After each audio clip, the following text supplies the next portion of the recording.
What's this? No. Bow, bow, boop, boop. La, la, la.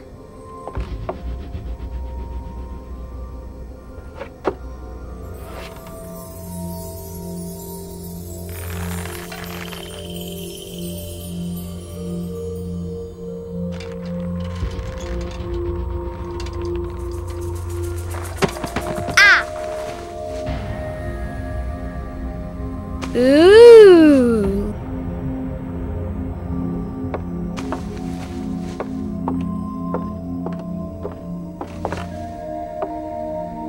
Oh, look!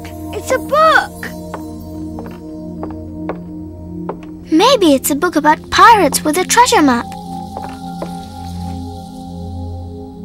No, I don't think so. I wish that I had seen through all your lies. Oh, start from the beginning, not the middle. And so I decided to pick up my pen to relate the most disturbing episode of my life thus far. It all began early one morning in 1898, when Sherlock Holmes invited me to accompany him on a visit to the Marquis of Conyngham.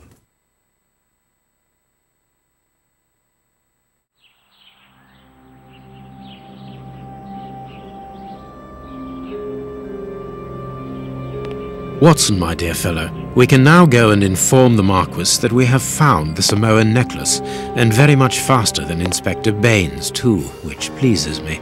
Have you really solved the theft, Holmes? And so quickly? I have indeed, Watson, and believe me, it was completely unnecessary to spread out all over London, as our friend Baines thought was best. He likes to boast that his methods are equal to mine, but once again the outcome has contradicted him. After all these years of accompanying you upon your investigations, I thought that by now I should be reasonably capable of following your train of thought. But in this particular case, I must admit that I don't understand anything at all. Ah, you see, but you do not observe, Watson. There lies the difference. It is a matter of course. A matter of course? In the middle of the night, when everyone is fast asleep, the service bell within that room rings out and alerts the servants. They dress quickly and come running, but the door is locked and there is a strong smell of burning from within. A few seconds later, the master of the house himself, the robbed Marchioness's husband, the Marquis of Conyngham, arrives and unlocks the door using the sole key. A fire has started inside the room, but they have managed to arrive in time to put it out. It is at that moment that the Marquis realizes that the famous Samoan necklace, which had been safe within its glass cabinet only a few hours earlier, has now disappeared. In order to explain, let us confirm my theory before the arrival of Inspector Baines. This window was cut with a diamond, a clean, discreet piece of work. This is where the necklace was. See how tiny the hole is, and not one fingerprint upon the window. A mark undoubtedly made by a diamond. Someone tried to cut the glass, but he was interrupted. Therefore, the thief tried to escape through the window, but he was interrupted. Let us examine the crumpled scores that have fallen off the piano.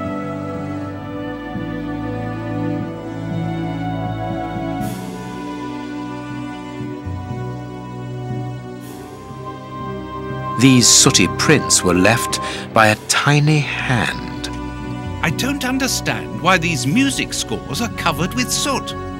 Heading towards his chosen escape route, probably the window, the thief knocked over the stool, which then caught fire. But why didn't he try to put the fire out at once? Footprints. You are not going to get on your knees to examine them. There is no need. It is soot. The servants must have trodden in it while they were putting out the fire. Strange. There are some objects here that have been knocked over. The fire started here, just beneath the bell pull.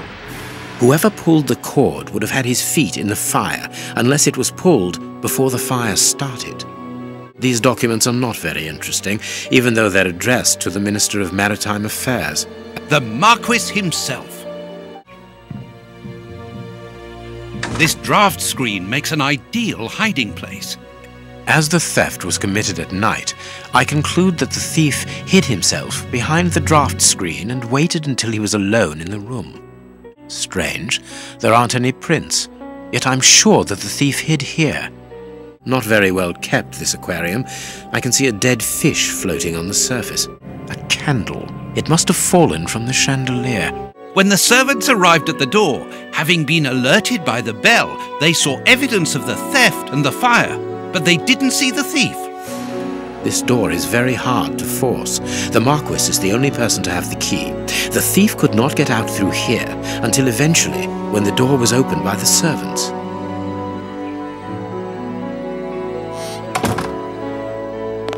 Ah, Mr. Holmes, you're already here. Good morning, Inspector. You've arrived just in time. Scotland Yard arrives like the cavalry, always in the nick of time. Ah, but I know that satisfied expression, Mr. Holmes. Have you already solved the case? It's possible.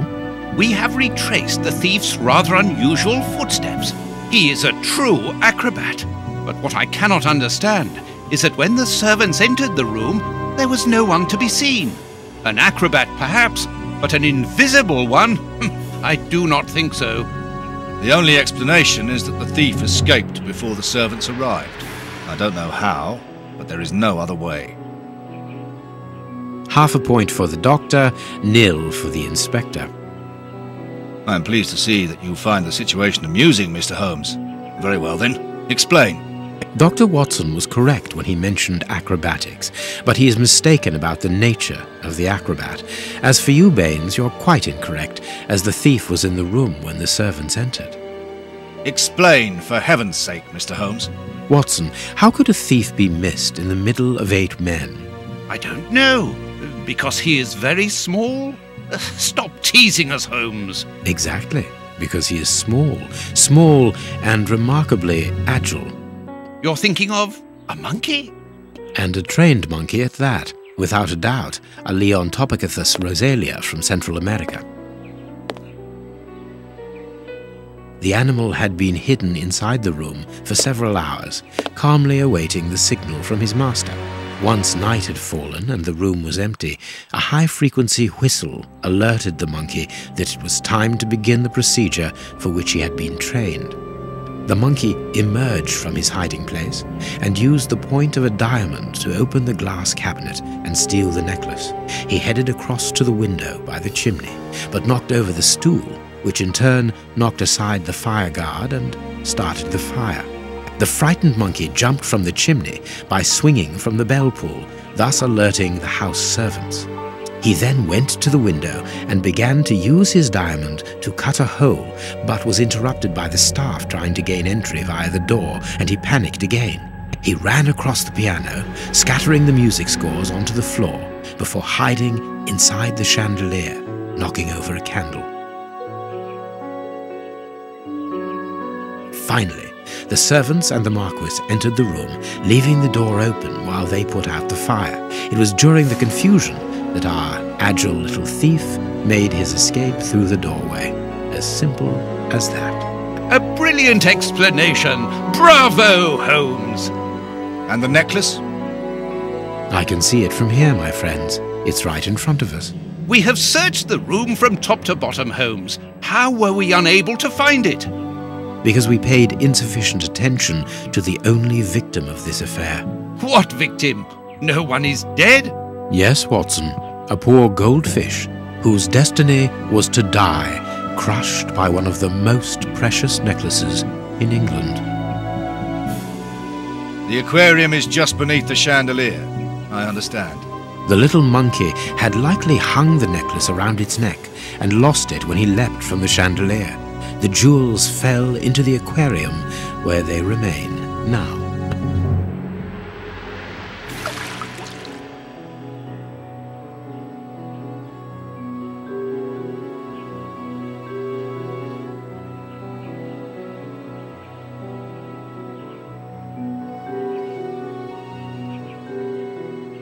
Marquis, here is your necklace, intact, just a little wet.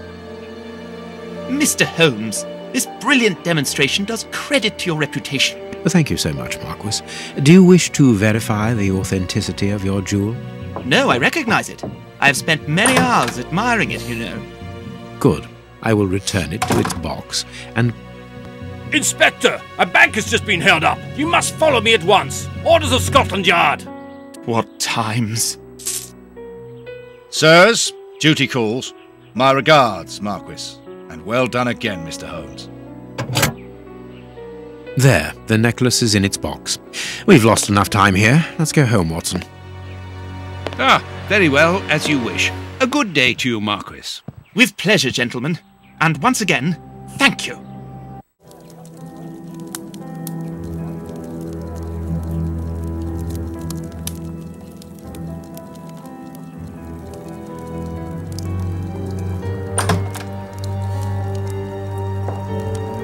This morning's newspaper. Holmes, have you read this article about you? No, Watson, not yet, and I won't have time to. Read it before you leave. It's outrageous. If you insist.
Prince Woodville, French culinary expert and bagpipe player, might be our next king.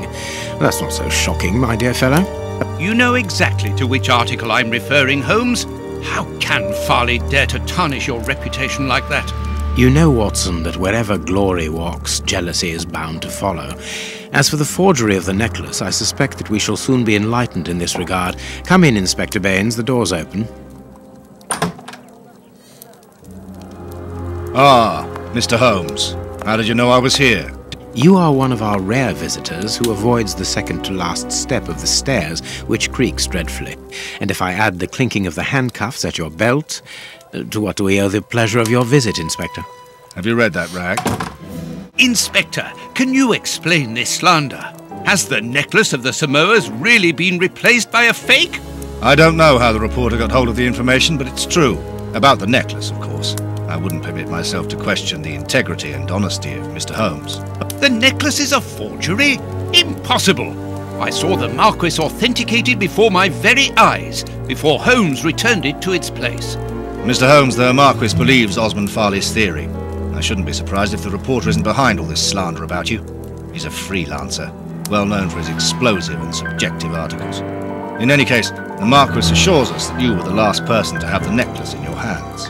Let's return to the Marquis's house, Holmes.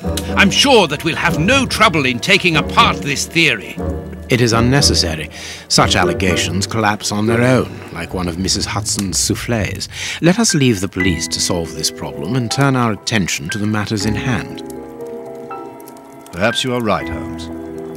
Inspector, I assume that you have the fake necklace with you. It's why you're here. Your superiors would like me to examine it. Indeed. They would like you to confirm or deny putting this fake in the box. Can't that wait? I must go to the house of Lord Peregrine Maitland, the Bishop of Knightsbridge. And the Marchioness? She is beside herself. Without the necklace, her marriage is compromised. It is the principal item of the young woman's dowry. What a lovely marriage. Holmes, forgive me for insisting, but don't you want to examine the fake jewellery? Watson, I have an appointment, and it's out of the question that I arrive late. It will only take you a couple of minutes. You really must quell the suspicions put forward in this appalling article.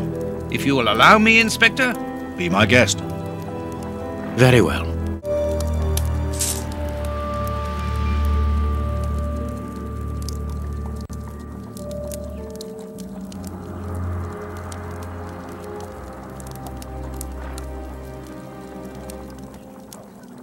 These 3 pearls are of poor quality. This pearl is a different color. This pearl is too small. It is not in its place here. Too many defects. This necklace is a fake. This is nothing but a vulgar copy, and at a glance it would appear that the forger has intended for it to be seen as such.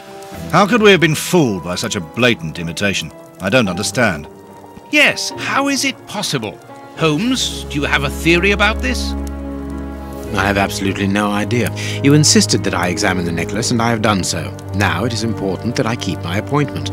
I'm sure, Inspector, that you will throw some light on this affair. Holmes. You may accompany me, Watson, if you care to do so. Goodbye, gentlemen. I'll keep you informed as to my inquiries. Goodbye, Inspector.